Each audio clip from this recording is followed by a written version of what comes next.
সায়ন্তিনী ভট্টাচার্যের লেখা গল্প হারিয়ে যাওয়ার গান।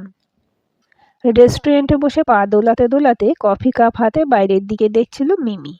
টেবিলটা জানলার কাছে থাকায় বিকেলের মিষ্টি হাওয়া এসে ওকে জুড়িয়ে দিচ্ছিল। এই ওয়েদারটা বেশ লাগে ওর। না কাঠফাটা রোদে প্রাণ ওষ্ঠাগত, না শীতের প্রকোপে দাঁত কপাটে লাগার জোগাড়। বেশ একটা সমানুপাতিক ব্যাপার আছে এই আবহাওয়ায়। এইভাবেই যখন সে কিঞ্চিত প্রকৃতি প্রেমে বিভোর, হঠাৎ মোবাইলের কর্কশধ্বনিতে ফিলিংসের 12টা বেজে গেল ওর। আর যন্ত্রটার দিকে তাকাতেই বিরক্তির পরিমাণটা এক ধাপে গ্রাম থেকে কিলোগ্রামে চড়ে বসলো মিমির। ফোনটা রিসিভ করে বিরস মুখে বলল, বলো। কি করছিস? মারপিট? মানে কার সঙ্গে? নিজের অদৃষ্টের সঙ্গে। দেখ মিমি, এত করে তোকে বুঝিয়েছি, তারপর ওখানে গিয়ে উল্টোপাল্টা বকতে শুরু করে দিলি? হ্যাঁ রে, তুই কি ভেবেই রেখেছিস যে আমাকে শান্তিতে থাকতে দিবি না? এসব তো আমি তোর ভালোর জন্যই করছি, বল। প্লিজ লক্ষ্মীটি, দোহাই তোর, এবার আর কোনো আলপটকা কথাবার্তা বলিস না। উফ, আবার শুরু করে দিলে তো। দেখো মা, স্পষ্ট ভাষায় বলছি, আর একবার যদি ওই ফাটা রেকর্ডটা বাজাও না, তবে তোমার পরম পূজ্যপাদ গুরুদেবের দিব্যি, যত ভালোই রাজ্যটক হোক আর যতই আমাকে ইমোশনাল ব্ল্যাকমেল করো, আমি কিন্তু সত্যিই বাড়ি ছেড়ে পালিয়ে যাব। রাগে দাঁত কিরমির করে বলে উঠল মিমি। এমনিতেই আজকে মায়ের ইমোশনাল ব্ল্যাকমেলে মিছিমিছি সেন্টু খেয়ে প্যান্টালুন্সে 30% অফারের শপিংটার জলাঞ্জলি দিতে হয়েছে। তাও যে কারণ এসেছে সেই কারণটারই বিগত 17 মিনিট ধরে পাত্তা নেই। সর্বোপরি এখন কানের গোড়ায় ভদ্রমহিলার খোল করতাল বাজানোকে আর জাস্ট নিতে পারছে না সে। আর বাবা নামক ব্যক্তিটিকে তো আজ বাড়ি ফিরেই দেখে নেবে মিমি। আগে যাও মায়ের চণ্ডী অবতারের সামনেও সপক্ষে দু একটা কথা বলতো, কিন্তু রিটায়ারমেন্টের পর থেকে যেন ওই যে কি বলে, হ্যাঁ, ওই স্ত্রীণও হয়ে পড়েছে পুরোপুরি। মা কিছু একটা বললেই হলো, অমনি দুহাত ঊর্ধ্বপানে তুলে লাফিং বুদ্ধ হয়ে দাঁড়িয়ে পড়ে। মানে যা তা আর কি। শোন মা, তুই তো এমনিতে সব বুঝিস, তাহলে হঠাৎ হঠাৎ এমন অবুঝের মতো রাগারাগি করিস কেন? প্লিজ মামনি, এবার ভালোভাবে ব্যাপারটা মিটিয়ে আয়। কথা দিচ্ছি, তারপর তুই যা বলবি আমি শুনব। গায়ত্রী দেবী কান অবধি মধু ঢেলে কথাগুলো বললেন। নিজের কন্যাকে তিনি হাড়ে হাড়ে চেনেন। এ মেয়েকে মেজাজ দেখিয়ে নয়, পিঠে হাত বুলিয়ে কাজ চালাতে হবে। থাক মা, আজকের মতো যথেষ্ট সেন্টু খেয়েছ এবং আমাকে খাইয়েছ, এবার ক্ষমা দাও। আর কি বললে? তারপর থেকে যা বলবো শুনবে তুমি? বলছি তখন আমার বলার মতো থাকবেটা কি? হ্যাঁ, তার আগেই তো ব্যাগপত্র গুছিয়ে আর একবারই পাঠিয়ে দেবে। তবে আর ঠিক 10 মিনিট অপেক্ষা করব। ইতিমধ্যে যদি তেনার আগমন না ঘটে, আমি কিন্তু কেটে পড়ব। বাই দ্য ওয়ে, এখনো অবধি 2 কাপ এসপ্রেসো সাবড়েছি। শর্ত অনুযায়ী স্পেশাল মিটিংয়ের পুরো খরচার পাশাপাশি এই 2টো কফির বিলও কিন্তু তুমি পে করছো। রাখছি এখন। এক নিঃশ্বাসে গড়গড় করে কথাগুলো বলেই ফোনটা কেটে দিল মিমি। গত মাসে বেস্ট ফ্রেন্ড রোজের সারপ্রাইজ বার্থডে পার্টি অ্যারেঞ্জ করতে গিয়ে পকেটে একটু টান পড়েছিল। নিরুপায় হয়ে এই ভদ্রমহিলার কাছে অল্প টাকা ধার চেয়েছিল বেচারি, কিন্তু টাকা তো পায়নি, উল্টে শাসানি খেয়েছে। এভাবে টাকা নষ্ট করলে ও স্যালারির সব টাকা ফিক্সড ডিপোজিটে চলে যাবে। কোনো মানে হয়? নিজের স্যালারি টাকা খরচ করার স্বাধীনতা নেই ওর। মিমি থেকে তো জেলের কয়েদিরাও ভালো থাকে। আর আজকে কি অবলীলায় দিলদরিয়া হয়ে এই অবান্তর স্পেশাল মিটিংয়ের পুরো বিল পে করতে রাজি হয়ে গেলেন ভদ্রমহিলা। ভাবা যায়? এসব ষড়যন্ত্রের চুলচেরা বিশ্লেষণের মাঝে হঠাৎ একটা পুরুষকণ্ঠের সম্ভাষণে ঘাড় ঘুরিয়ে তাকাতেই হাই ভোল্টেজ শক খেল সে। অরিন্দা, তুমি? চেয়ার থেকে প্রায় লাফিয়ে উঠে জিজ্ঞেস করল মিমি। তুই এখানে কি করছিস মিমি? অরিন্দা ততোধিক আশ্চর্য হয়ে জিজ্ঞেস করল। তাই তো বলি, এবার মায়ের ইমোশনাল অত্যাচারের মাত্রাটা এরকম বাড়াবাড়ি পর্যায়ে কেন? ধপ করে আবার চেয়ারে বসে নিজের মনেই বিড়বিড় করে বলে উঠল মিমি। আকস্মিক দুর্ঘটনা সামলাতে দুজনেরই একটু সময় লাগলো। যদিও ততক্ষণে মিমির কথায় অনেকগুলো প্রশ্ন কিলবিল করতে শুরু করে দিয়েছে। অরিনের মা অহনা দেবী আর মিমির মা গায়ত্রী দেবী এক স্কুলে চাকরি করতেন। অরিন যদিও 2 বছরের সিনিয়র ছিল, তবু মিমির ছটফটে স্বভাবের দৌলতে বন্ধুত্ব গড়ে উঠতে সমস্যা হয়নি ওদের মধ্যে। কিন্তু স্কুল শেষে কলেজ বদল আর পরবর্তীতে চাকরিতে ঢুকে কিছুটা সময়ের অভাবেই আগের মতো অন্তরঙ্গতায় ভাটা পড়ে গেছিল। আজকে প্রায় বছরখানেক পরে দুজনের দেখা হলো। তোমার আর জয়িতাদির রিলেশন তো সিরিয়াস ছিল, ভেঙে গেল কেন? কিছুক্ষণ চুপচাপ থেকে আস্তে আস্তে জিজ্ঞেস করলো মিমি। প্রেমের পালে দায়িত্বের হাওয়া লাগতেই ভরা জোয়ারে তরি ডুবেছে, অল্প হেসে বলল অরিন। মানে? ভ্রু কুঁচকে জিজ্ঞেস করলো মিমি। জয়িতার কাছে আমাদের রিলেশনশিপটা সফোকেটেড হয়ে পড়েছিল, so she was desperate for the separation. তুমি এখনো লেখালেখি করো অরিন্দা? স্কুল কলেজে পড়াকালীন তো বেশ কিছু ম্যাগাজিনে লিখতে, সেই সময় ভালো নামও হয়েছিল কিন্তু তোমার। অরিনের বদলে যাওয়া মুখের এক্সপ্রেশন দেখে ইচ্ছে করেই কথার মোড়টা ঘুরিয়ে জিজ্ঞেস করলো মিমি। না রে, এখন আর লিখি না, কাজের চাপে ইচ্ছেগুলো ডানা মেলে পালিয়েছে। আলতো হেসে উত্তর দিল অরিন। কিন্তু কেন? এত ভালো কবিতা গল্প লিখতে তুমি, অহেতুক কাজের দোহাই দিয়ে এভাবে নিজের প্রতিভাকে নষ্ট করছো অরিন্দা?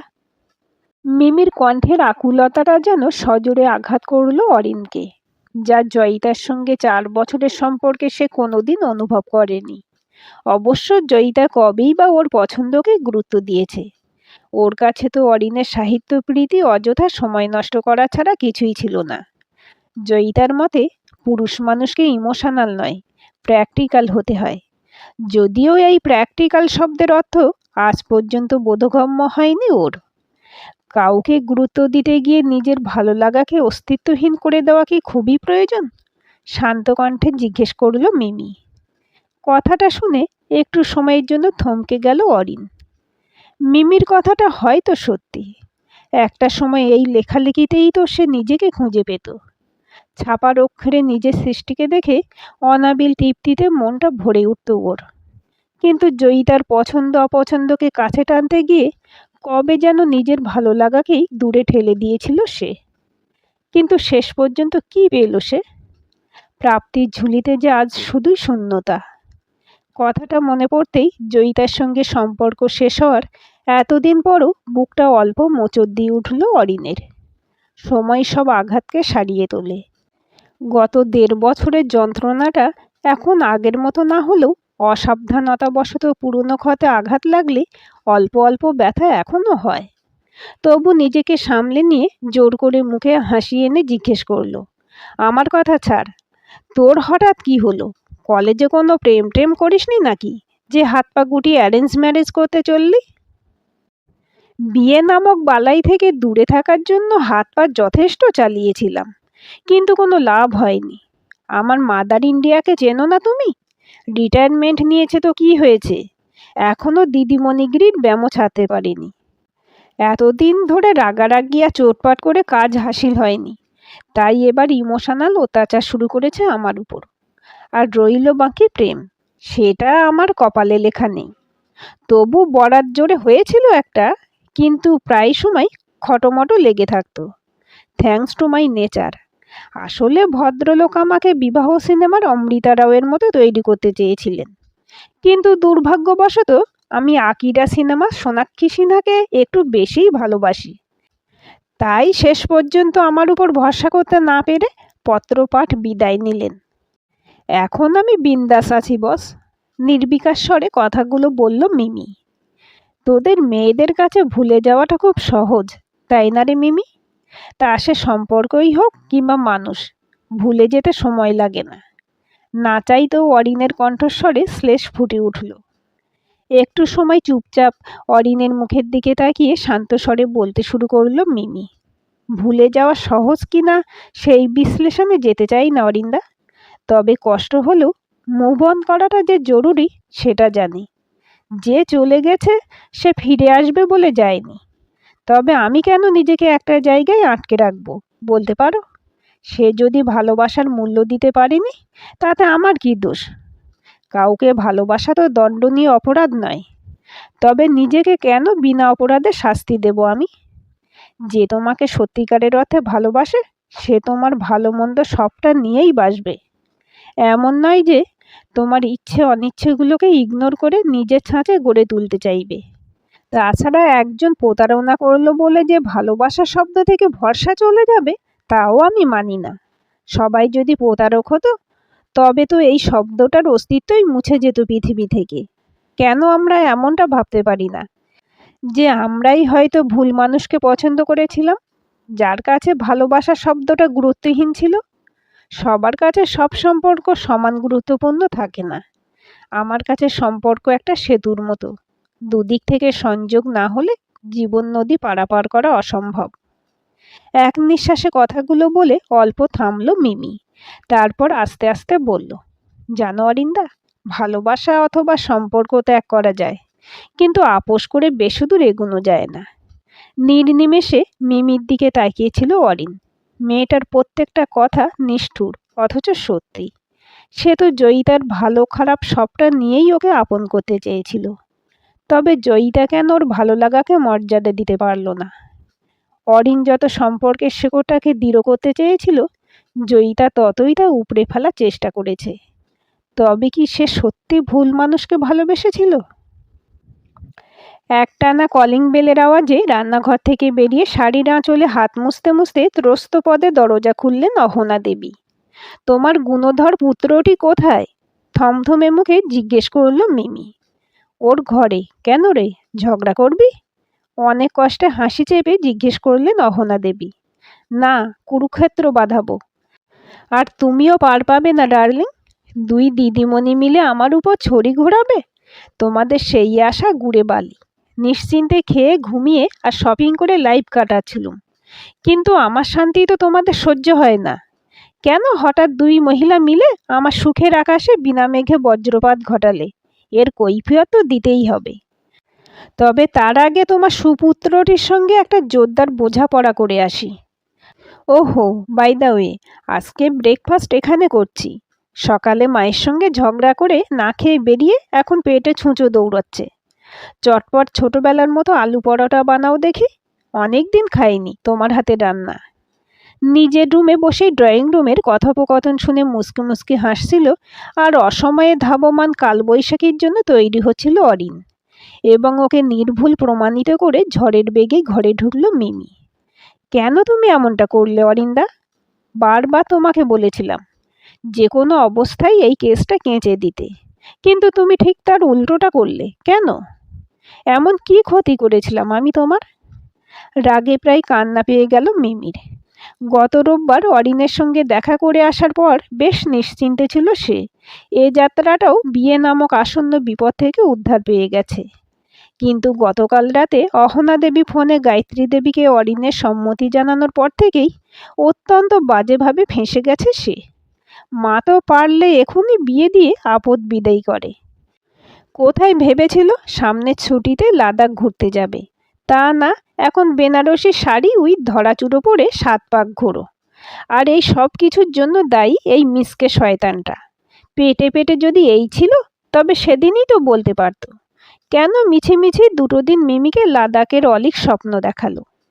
কিন্তু তখন তো বাবুর মুখ দেখে মনে হয়েছিল ব্রহ্মচারী মহাশয় মায়ের ধাতানি খেয়ে বিয়ের পিঁড়িতে বসতে রাজি হয়েছেন। উফ, আর ভাবতে পারছে না মিমি। এবার বোধহয় সত্যি সত্যি কেস খেয়ে গেল সে। ক্ষতি কেন করবি? তুই যে আমার কতটা উপকার করেছিস তা নিজেও জানিস না। নিজেকে একটা গণ্ডিতে আটকে দিয়েছিলাম আমি, তুই এসে সেই আগলটা খুলে দিলি। যদিও এটা বুঝতেই 2 দিন সময় লেগে গেল আমার। হঠাৎ ঘাড়ের কাছে অরিনের উষ্ণ নিঃশ্বাসে স্তব্ধ হয়ে গেল মিমি। কাঁপা কাঁপা গলায় বলল, তাহলে কৃতজ্ঞতা স্বরূপ একটা ধন্যবাদ জানিয়ে দিতে। বিয়েতে হ্যাঁ বলার কি দরকার ছিল? কেন জানি মায়ের উপদেশবাণীটা মনে পড়ে গেল মিমির। বেশি কথা বললে বিপদে পড়তে হয়। সেদিন যদি ফ্রিতে অরিনকে এতটা লেকচার না দিত, আর সেসব শুনে যদি মূর্তিমানের ভাব উন্মেষ না হতো, তবে আজ এমন দুর্ঘটনার মুখোমুখি পড়তে হতো না ওকে। কথাগুলো মনে পড়তেই গলা ছেড়ে কাঁদতে ইচ্ছে করল মিমির। ভবিষ্যতে কখনো যদি আবার থমকে পড়ি আর চালনা শক্তি হিসেবে তোকে না পাই, সেই ভয়ে আগেভাগেই এই ছটফটে অথচ ব্যক্তিত্বে ভরপুর মেয়েটাকে নিজের করে নিলাম। মিমির কাঁধে মুখটা রেখে কানের পাশে ফিসফিসিয়ে বলল অরিন। জীবনে এই প্রথম অরিনের এতটা সান্নিধ্যে কেমন যেন আড়ষ্ট হয়ে পড়ল মিমি। বিছানার ডান পাশে রাখা আয়নায় মিমির লজ্জায় আরক্ত মুখের প্রতিচ্ছবির দিকে তাকিয়ে আবার বলে উঠল অরিন, চিন্তা করিস না, হানিমুনে আমরা লাদাখ যাব। প্রত্যুত্তরে চিরকালের বাচাল মেয়েটা আজ নিঃশব্দে অরিনের বুকে মুখ লুকিয়ে ফেলল।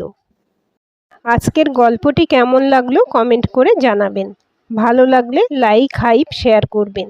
আর চ্যানেলটি সাবস্ক্রাইব করে বেল আইকনটি ক্লিক করে রাখতে ভুলবেন না।